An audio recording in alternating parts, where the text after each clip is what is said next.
Hey everybody, we are back jamming on the job. It is Monday. We're happy to see you back here. And today's Yes, it jamming is. on the job is brought to you by the Witherspoon Law Group.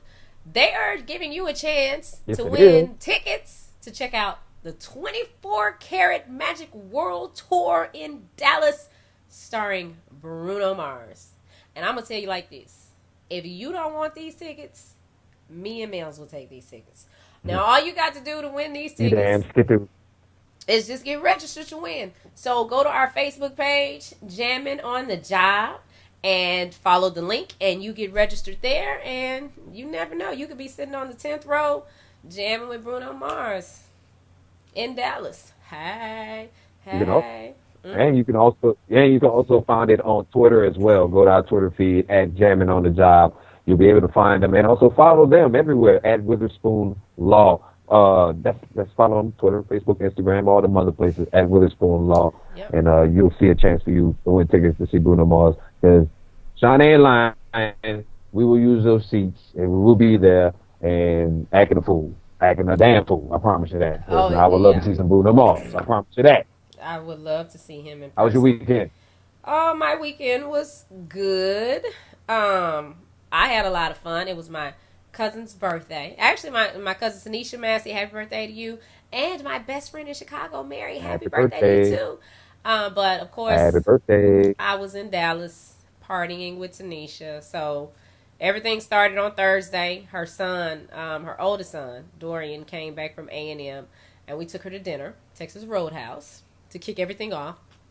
Then Okay. Friday, I mean not Shout Friday. out to the Roadhouse. That cinnamon butter is the bomb. Those cinnamon bomb. What is that? The cinnamon butter? Yeah. So shout out to Texas Roadhouse. They got the bomb cinnamon butter. But continue. Go ahead. I don't know nothing about the cinnamon butter, but You don't know about the cinnamon butter with the rolls? Come on now, B. You. Come on, son. Come on. Texas Come on. Texas Roadhouse is just not the place that I frequent. I don't eat a lot of steak, so I mean the Okay. only time that I go to Texas Roadhouse is if it's somebody else say, "Hey, can you meet us there because we're doing whatever." But I'm not going to just be driving down the street and say, "Hey, girls, y'all want to go have dinner at Texas Roadhouse?" Not gonna happen. I make my own. I mean, nothing against Texas Roadhouse, but I do kind of have a problem with sitting there eating peanuts and you throwing the stuff on the floor. That just, it's something You about that have to. just, I don't So know. you literally have to get invited just to go there. That's the only way you're gonna go Yeah, that's the only there. way I'm going, or unless they want to pay me. Okay. Okay. I'm Y'all sorry want for to, interrupting you. y'all want to sponsor the show? We'll take some money, but no. I like Texas Roadhouse. I'm just saying, hey, I like Texas Roadhouse, and I'm not saying that just to be a corporate snitch or nothing like that. I do like it. I'm just saying they got the bomb cinnamon butter. You spread them on the rolls, get the bomb. I'm telling you, and also the steaks is alright. I'll leave it alone. Continue with what happened. What else happened? I'm I sorry. mean, but another thing about Texas Road, I didn't even know they gave you bread and butter because I've never received that. And when we were there on Thursday, I didn't even eat. I just got some lemonade and sweet tea mixed, Arnold Palmer. That's all I got. But I still I kind feel you. of Okay. have an issue with you eating food and throwing the stuff on the ground. But that's what they do. So, I hey, I understand. Yeah, all right, all right. plenty of people like it. I'm just a mere That, one person. So, yes, I understand. Texas Roadhouse ain't lose no money. But then Saturday, she was supposed to have a party at this volleyball place where we were gonna go play volleyball, like an adult place, and it has a bar. But they canceled her Hmm. out for whatever reason. So Hmm. we ended up at this karaoke spot. I don't know the name of it because it was inside of a hotel that's done changed flagships 100 times. Um, Okay. but a karaoke, of course, that's my thing. So I actually hit the stage a couple times. Got to hang out with my cousins. My cousin and all my other cousins Let me came. guess what song you sung. Yes, take a Let guess. me guess what song you. What song you think? I'm going to say it's "Sweet Thing" by Mary J. Blige. You know it all day. That is my karaoke song. But I also did Alicia Keys "Falling." I think you commented on that. You Okay, commented on that because I my did see cousin, that. they taped me live on Facebook. And then I did Keisha Cole to my cousin Jibo. He was, right there. And the girl, I didn't know they had Keisha Cole because in the book they didn't have no Keisha Cole songs. And this girl got up there and she like straight butchered, I remember. And so I sung it to my cousin. He was laughing. He thought it was funny. Oh, y'all can see it too. Go to our Jammin On The Job page. And I'll post all of them there. And y'all can check me out. Doing the karaoke thing. Happy birthday again to Nisha. Drinking, that is the question. You drinking, that is the question. Well, when my cousins show up, our guy cousins, when they show up, they take care of everything for us. We don't pay for nothing. Now, when I got up to do karaoke, no, I hadn't had anything to drink because I drove by myself, so I wasn't going to drink. Okay. But then I had a shot because my cousin wife wanted to do shots. A shot. So, yeah, Thus it begins. But they weren't shots because they were like in cocktail glasses. That was like 4 shots. Okay. At once. So after that, it was pretty much over. Then we had another one. And at that point, that's when my cousin Boo had to take my keys. So. And you began to thing really sing. Were you up in there like really? Because that's why I wonder about people who drink with karaoke and people who drink with it. Does it make you want to really sing? Because I only did it like maybe once or twice. I see a lot of people still into karaoke every weekend. Does it make you want to sing? Well, I'm already high off life. I don't need nothing to help me. I'm already a live wire. So when I get alcohol in my system, it just takes it over. I'm already a fool. I'm going to get up on stage and clown anyway. Alcohol or no alcohol. That's just because I just like to have fun. And I think if you up there, if I got the stage, I'm going to be Mary J. Blige. I'm getting ready to give you all, whoever song I'm singing, I'm getting ready to give you all of them. That's why I don't do Beyonce songs because, honey, she gives too much and I can't do all that dancing and singing. I was tired on Mary J. Blige. Oh, Lord. Well, Well, at least don't try to dance like Mary J. Blige. At least don't do that. Don't do that. If you don't do that, B. Go watch some videos of Mary dancing. I'm just saying. I mean, I love Mary, but everybody knows dancing is questionable. But Mary be getting it, and you be like, Mary be out there kicking and boot stomping and doing drill sergeant orders out there. I don't know what she's doing, but. Shout out to Mary. I'm sorry. I don't mean to be talking about Mary. But that sounds like an awesome weekend. It was. And then we wrapped it with Sunday brunch at this place. And it was all good. Did y'all go to the Waffle House? After karaoke, yes, we went to the Waffle House. And that's how I ended up getting my keys back from my cousin because he bought us something to eat. And so I ate and we were sitting there talking.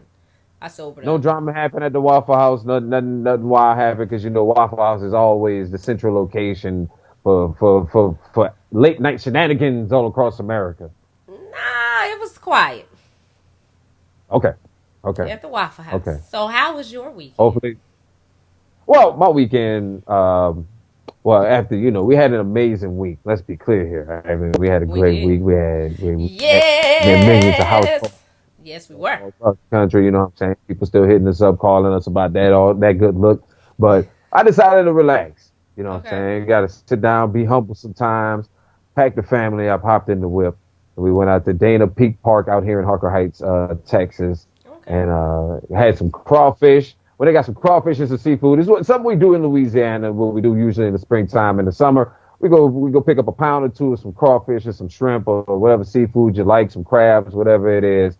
And you just go chill in the park, sit down next to a body of water and eat seafood. And that's what I did. Watched my kids play soccer.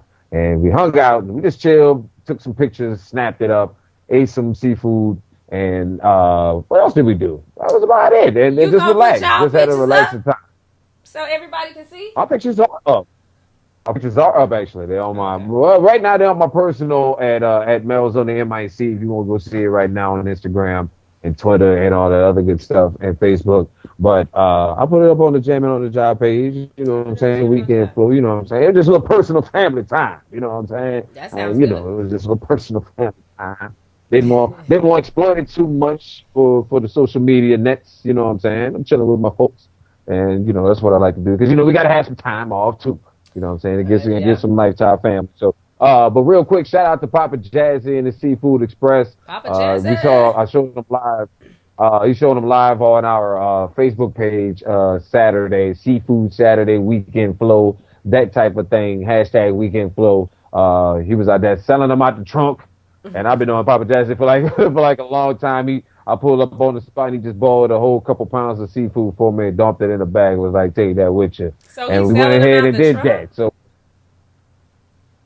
he goes. Well, put it like this: he hops in a truck every weekend, drives out to the beach, drives out to the ports, gets fresh seafood, drives back to Killeen, and sets up on the block with a ball and everything, and it's on and popping. It's on and popping. Fresh seafood right there. He does. Okay, so he doesn't just give it to you raw. He actually cooks it there, so he has a whole little setup.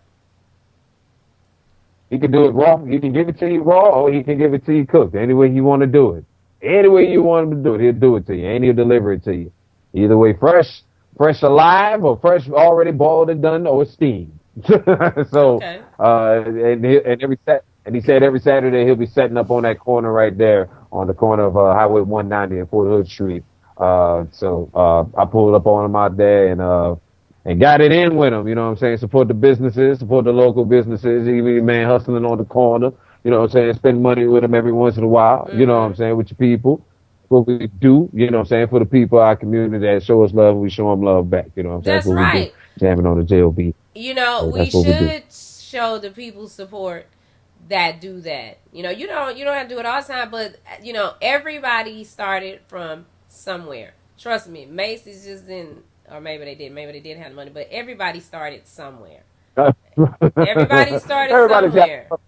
Gotta help them out. Show them some love and help them out, yo. You know what I'm saying? Like how y'all helping us out. You know what I'm saying? Y'all know we just starting out, but y'all helping us out. You know what I'm saying? So, but we continue to hit us up. Let us know what kind of businesses you have. We'll shout y'all out. You know what I'm saying? And let y'all know that we support all our small businesses, all our people that show us love back. You dig? So that was part of our weekend, though. You know what I'm saying?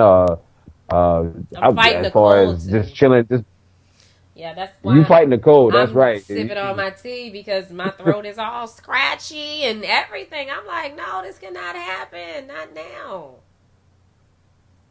Oh, that's normally when the devil strikes. When things get a little busy. And yes, when it things is start popping, my Christmas mug. Oh my goodness. Yeah. That's a lovely mug. Good thing I don't drink coffee or nothing like that. Shout out to Big Shot. I drink sodas. I need to get off these sodas.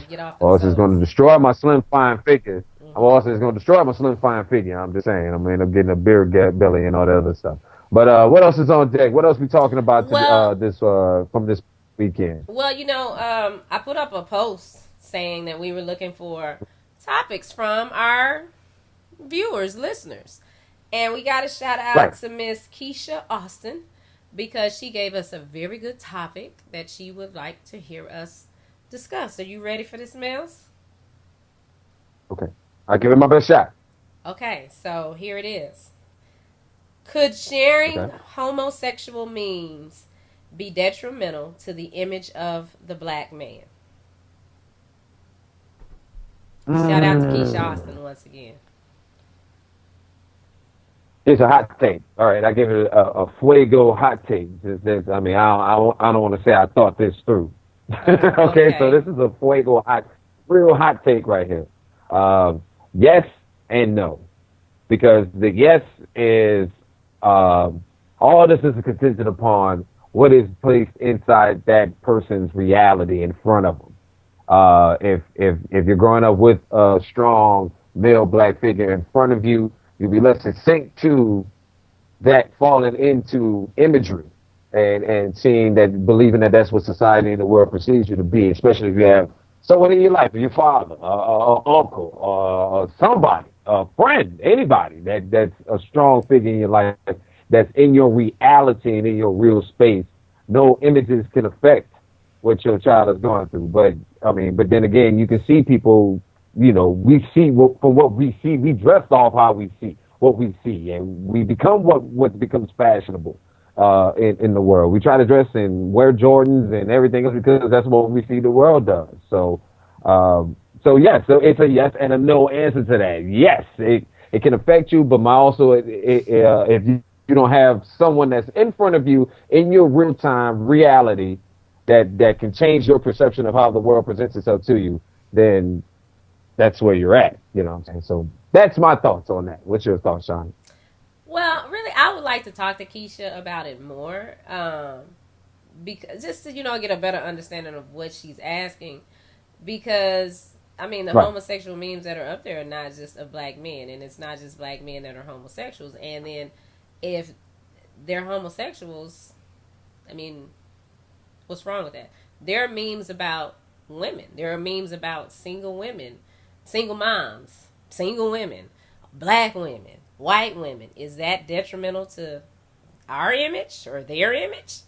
I think it just depends on the person and how they take it. And once you realize that social media is social media, you're looking at a whole bunch of the hashtag Bow Wow challenge, might I say. A lot of it isn't even true. What I'd say to my homosexual brothers, if that's you, be you. The thing that gets me with the whole homosexual thing is when you try to trick me into thinking that you're not, you're something else, when this is it. If this is you, just be you. So, and if you're comfortable in your skin, then a meme ain't gonna bother you. That's not, going to affect you that much. And as far as it being detrimental to black men, well, it's more than black men that are homosexual. So I think society and the media, they make everything out to be such a big problem in the black community. And I just don't see that to be the case. Everything is not wrong with us. We are not the people that have the most this, the most that. Everything negative, we got the most of. Well, in the black community, they got this. It's more black on black crime. Really? I know. So I would like to. I'll be happy when we get to a point where we can actually have guests on and be able to talk to them more about really, what it is, because I don't know if she's suggesting that, and I know some people probably say that, well, she's suggesting that there's something wrong with being homosexual. Okay, some people feel that way. Me personally, I ain't here to judge you. If that ain't my job, I'm just here to love you. So. Well, I'm sitting here reading this comment that I've seen on Instagram from I am Kira J, and it's pretty long-winded, but I get to just the real juicy parts of it, I guess you will. And she says, due to the extreme homophobia in the black community, black people are constantly on the lookout for signs of feminine behavior in black men to bash them. Being accused of being gay is the go-to slander for a black man. His heterosexuality is the test of his manhood in the eyes of society. Which is rather foolish, because I definitely know a lot of openly gay men who display more masculinity than most metrosexual men I know. And that is the truth. Because I know some killers that are gay. And I mean, it really doesn't matter what kind of, let's be clear here. There's always been homophobia in the black community. It's always something that's run rampant in our community, and it's only till most recent years have we been able to actually begin to have a dialogue and begin to confront it, because we're starting to find ourselves having to deal with family members who are gay in our community. These are people, our brothers and our sisters that we love, you know what I'm saying, and we don't judge them because of who they love. So a lot of people, and of course, we still being dominated by the church as well. And a lot of these churches are still preaching that this is wrong and this is taboo and this is a subject we shouldn't be discussing. But at least we start to have that discussion openly. That's what I'm happy about, you know what I'm saying? Because it has to be addressed. We can't sit here and ignore and continue to say that we as all black people care. And like you say, we got to say that all lives matter with our black brothers and sisters who are gay as well. They matter to us as well. And we have to continue to believe and preach that and show that. Instead of judging them and and getting outraged over images. You know what I'm saying? If you're affected by the images, if you think you're worried about those images, then get involved and present a different aspect to your community. And because again, now there's that myth of us all being locked up is untrue. There's more of us in college than being locked up. Right. There's a lot of imagery out there that portrays us negatively. Is whether or not you choose to believe it or not, and how you perceive, and then how you present it to the world. I mean, that's how I feel about it. I mean, I know I try to be as best and strong as possible towards my sons. My sons, they know they see a strong black man in front of them. They know what time it is. But I'm not going to stop them from not looking or seeing a gay person go ill when a gay person kisses or shows affection or hold hands, or judge them in front of my children, because that's not what I want my children to learn. I want my children to understand that people can love who they want to love. And we as black people, especially black people, we got to get off this high horse and this nerve. If we want this equal rights, we got to be at least the most tolerant of people. You know what I'm saying? To protect our own. That's always been my opinion on this subject. Is in order for us to achieve true equality and that we're demanding, we got to be open ourselves and stop with the bigotry ourselves in certain cases. So stop shunning your brothers and sisters that are gay. Yes. So would you be okay if you found out one of your sons was gay? How would you react?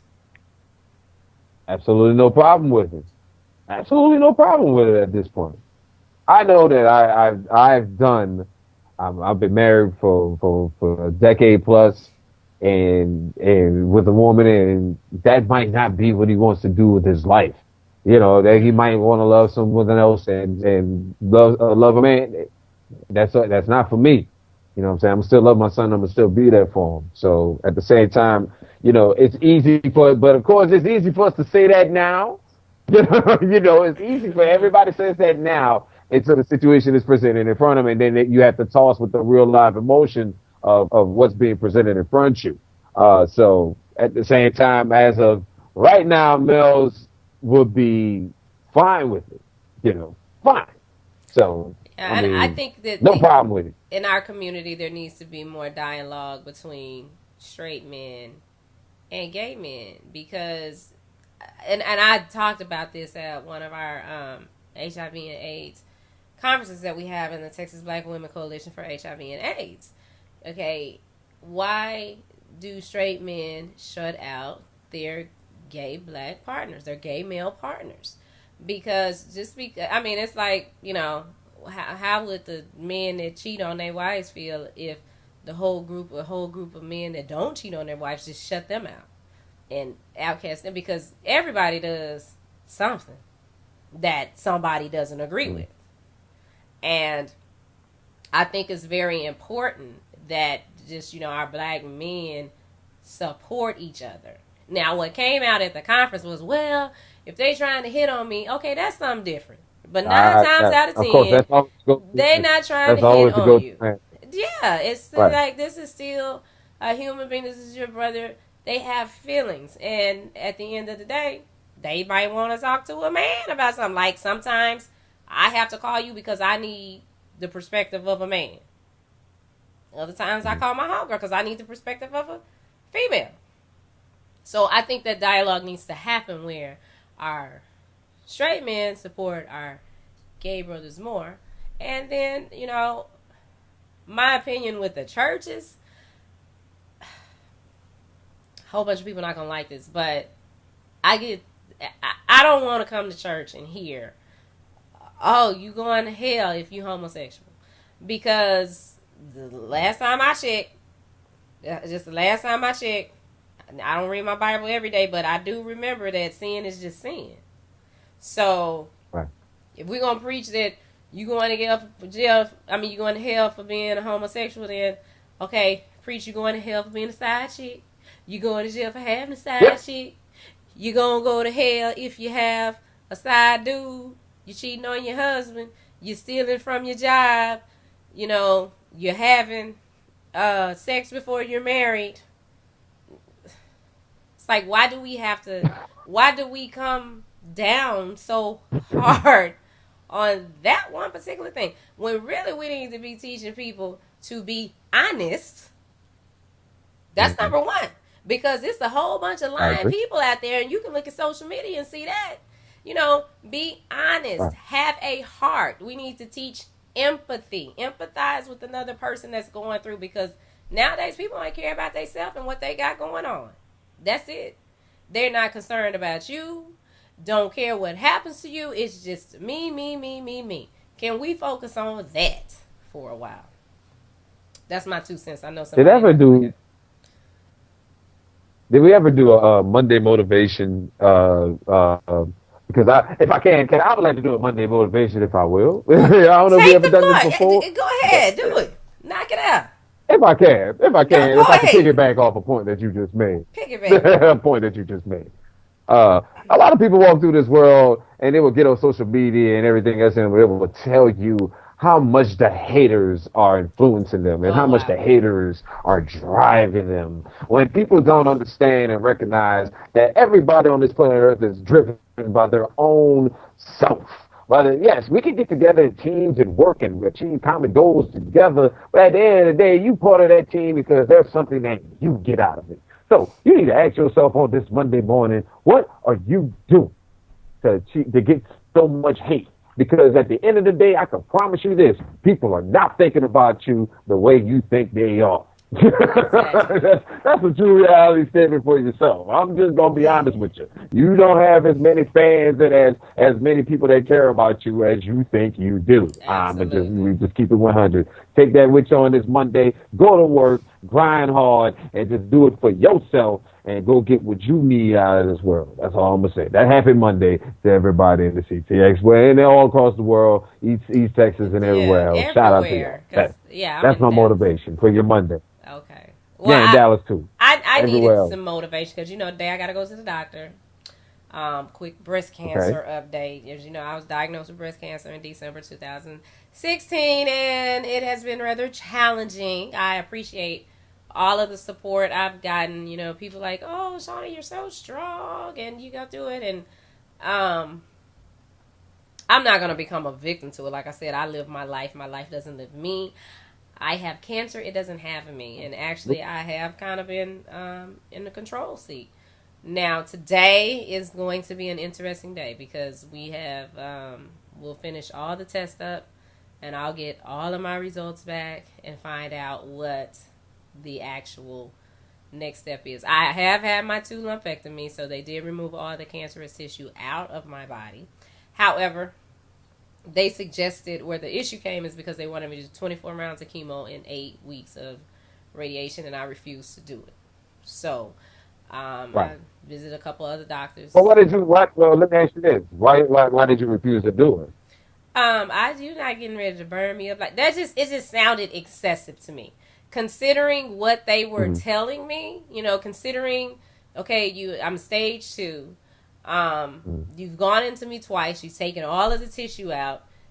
And it was just hard for me to understand because no one was being clear with me as to why it's necessary to do 24 rounds of chemo and 8 weeks of radiation. It just sounded excessive to me. So I questioned it. And I think what happens sometimes in these situations is people are just, they're afraid to ask the doctor. The doctor tell you this is what's going to happen, and you just say, okay, do it. I mean, because it got to the point to where, one surgeon told me, well, if you don't do this in 6 months, you could die. Well, I could die in 24 hours, lady. Okay, so, I can walk out here and get hit by a bus for the love of God. A plane could drop out of the sky for...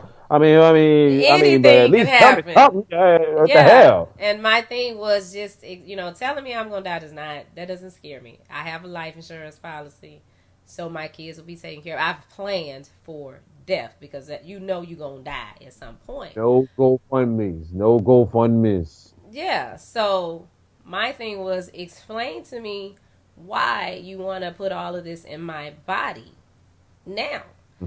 And they can do, because it even got to, well, we can do this to enhance, your life. And I said, well, my life is fine right now. I feel good.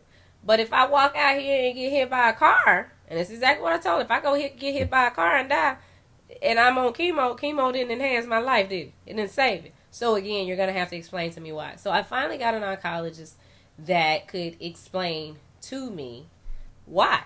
And in her explanation, come to find out, no, I don't need radiation. I don't have to do that. However, she couldn't answer the question if I needed to do the chemo because she needed to get the tissue that they removed from my left breast, and she needed to look at it herself. And then there are some other tests that she had to run. So that's why I've been getting so many tests, spending these 8 hours at the hospital, getting all this stuff done. So all of the results will be back from that, and then she'll be able to give me an answer, and I can deal with that. Now, if today she says, okay, this is what you're going to have to do. To be honest, I don't know how I'm going to take it. It's not like I'm excited about going. Very apprehensive. Not really. I really don't feel like going, to be honest. I don't feel like going because I don't feel like dealing with this right now. But I have to. Right. And it's an honest way to feel that way because a lot of people, a lot of people don't see that behind the hashtag Shani Strong, and this whole process can still get exhausting and frustrating and annoying just so you can stop it from spreading. That's really what all you're fighting for at this point. It's just to stop it from spreading. Look, because my mother passed away from cancer, so I'm very familiar with the fight, and it's affected me personally. So I know what time it is of what you're going through and everything. So that's how I know, the anger, the frustration. Yeah. A lot of people don't understand that. They just expect you to be, hey, buddy, you got to keep going. Shani's strong. She always said, no, I have my moments. I break down. Everything's not right in my life. I'm single. Mm-hmm. I'm a single mom. So that weighs on me. I have my kids asking me, well, mommy, do you still have breast cancer? And, well, mommy, we don't want you to be alone. Mommy, you ain't got no husband. You ain't got, so, mommy, what are we going to do? It's a lot.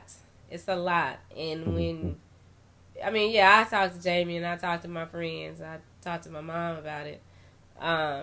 But sometimes you just, I just want a break from it all. So when y'all ask, well, why you work so much? That's why I work so much. That's my escape from everything. When I don't want to think about something, I work. Right. Well, I think it's good that not only that you talk about it, but at least you be able to express that feeling and convey that feeling. I think you should start sharing that with everybody. I think we need to start having everybody follow your journey and see what it is that you really, really, really go through. I think it's time. I think you've been kind of in the dark about a lot of women, and every time you post something about it, a lot of women share that struggle with you. There's millions of people that share that struggle with cancer, and I think being real and being honest about it, because everybody's trying. Because again, if you pardon my French once again, but I have to say this: everybody's ain't shitness. Everybody wants to try to hide their ain't shitness. No, it's good that we showcase who we are and who we really are, because that's how we get better as people, so we can see our vulnerable things. So I think it's time for you to start sharing your journey with everybody. So we're gonna have to set something up. We're gonna have to figure something out. What can we do to make that happen? I will figure something out. We'll figure something out. Let me get through because I'm still a little in shock, and like when I go through these. Okay, so if you want me to share some of my ain't shitness, okay, here goes. Every time I have to go from one of these, and because you feel like. I'm positive, so don't get it twisted, but I do think positive about, everything concerning this. Mm-hmm. But then there's this part of you that's like, you have cancer, and, people make that a death sentence on you. It's like they hear cancer and they think death. Right. And it's like, no, you should think life or death. Right. But I had this moment where I want to pick up the phone and call the people who have done me wrong and just really let them have it real good. And then I say, well, wow, Shani, what would that really solve? Are you saying you gonna die? Or is this the end for you? Okay. So then they just stay right on over there where they at. And that's real. Like, because I remember the day the doctor told me what it was. I was sitting there, and you would think that, you know, I would think that I would have thought about something else. But no, everybody that did me wrong popped up in my head. And I was like, you know what? wow. I'm going to call them and I'm going to tell them about themselves and how I really feel. But I haven't done that. I'm gonna need you to save. Now, see, you should have said that because I'm gonna need you to save that for when we get to this money. Nah, I wouldn't do that. When we hit the lotto or something, we hit the Mega Millions, this Powerball or something. When we get this lotto numbers, then you do. That's when you do that. You gotta do like what Dave Chappelle said. Just you fly them all out on a special trip somewhere and and leave them there. Put everybody on a private jet and say, take them out on a whole expensive weekend and ball out and say, don't you ever call me again. I hate all of you. I hope you enjoy your life. Don't ever talk to me again. Get the hell out of my life and leave me the hell alone. And then you disappear on them. I'm just saying you got to save that for that moment. I don't think I would do that. Yeah, do it. I mean, because, you know, I talk all that I would do this, I would do that, but I really have a big heart, and I get frustrated. I get frustrated because with this situation, there are some people that I do feel like, okay, you know what? You really should be for me. You should be here for me on this more. There are some people that I feel that way about, but it's like, okay, Shani, you got to, and I know there's some people out there that probably feel that way, and you ain't even dealing with breast cancer, but this is the thing. You got to understand what your purpose is. Once I realized what my purpose was, it didn't affect me as much. It's not that it doesn't come up in my mind and I don't think about it, but it doesn't affect me the same way. Okay, my purpose is to help people and be that empathetic person because I'm empathetic towards any situation. I will give the shirt off my back to somebody, and I always take the time to put myself in the other person's shoes. Because, you know, a lot of people be like, well, why are you always helping them people? You always working with felons. Well, you know what? Out of this whole breast cancer thing, the one thing that I am going to do is start a support group for my sisters in prison. I got to pick a prison and go talk to them because I know how I feel going through this. And I'm out here in the free world, and I know how I have been treated. Now, the staff over at Baylor has been great. Nothing but excellent. I'm not going to call the first group of people I worked with because the surgeon was good. I know what you call them. Exactly. Just like this. Hey, personally, y'all don't want no AIA. It can't be repeated on nobody FCC Airways. I just know that I know what you call the first ones, and it wasn't nothing by their company name. Yeah, because they weren't empathetic, and sometimes these people that work in the health profession, they get just so numb to it, and they don't consider what you're going through. They're doing their 8 to 5 job. Now, everybody at Baylor has been great, and I won't even name the other one. But, you know, with that, it is my duty to share my story. Shut up. To help other people get through this.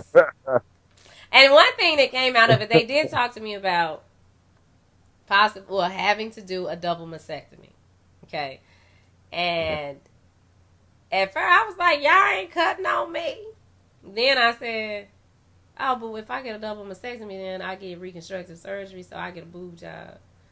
Oh, that's part of a mommy makeover. Hey, bright side, eh? Hey, okay. bright side. New tatas, right? You go get some new tatas. However, then, like, right now, I'm at the point where I'm like, but this is me.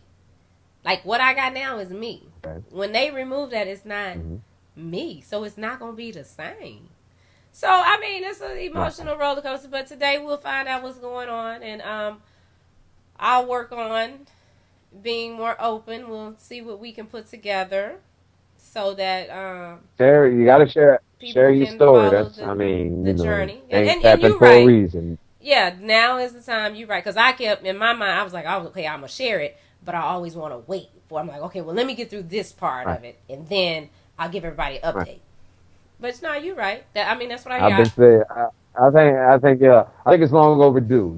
I think because, like I said, a lot of people still don't know the story, still don't know what happened, especially since everything that's transpired in the last few months with professionally. We'll just leave it at that. But I think it's time now we share that story. And a lot of people, it's therapeutic. I mean, I'm quite sure you can feel a little better. It feels a little expressing that fear and that raw emotion about what happens. It's not just for the gain of this here podcast or anything like that, but it's strictly for you to feel better and also know that other people are going through it, and also recognizing that some people's struggles are are 10 times worse than yours. What I'm saying? That's the main thing about it. You'll hear some stories of people and you just be like, well, damn. What the hell am I complaining about?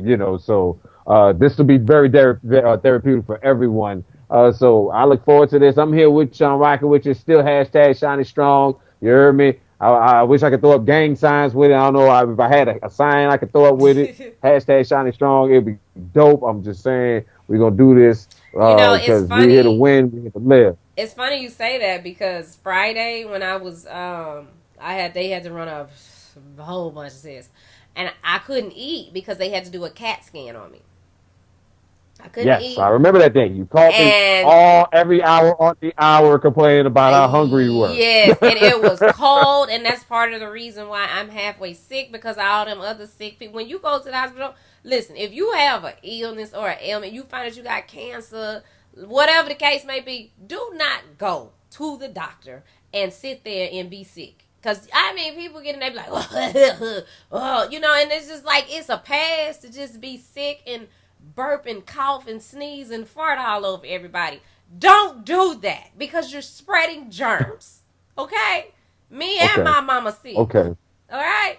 But when I got to my last test, it was 3 o'clock and I was starving. I'm like, I am ready to eat and y'all taking too long because they can't never find my veins. It's just always the issue.